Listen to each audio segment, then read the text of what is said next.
वाढत्या कोरोनामध्ये सुद्धा शहरातील बाजारपेठेत कमालीची गर्दी उसळली आहे। शहरात अनेक ठिकाणी हातगाडी चालक मनमानीने रस्त्यावर दुकाने लावून विक्री करीत असतात।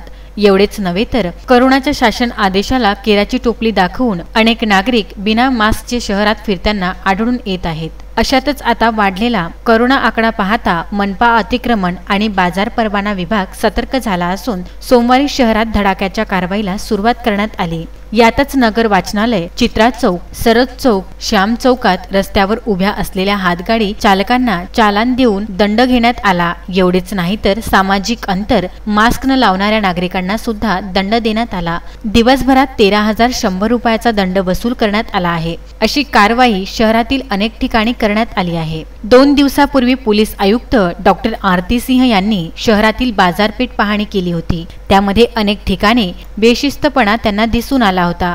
त्यांच्याच पाहणीचा परिणाम होऊन शेवटी मनपा विभागाने आता कारवाईला सुरुवात केली आहे। देर आये दुरुस्त आये असं म्हणणं आता वावग ठरणार नाही। अजय शृंगारे, विदर्भ न्यूज, अमरावती।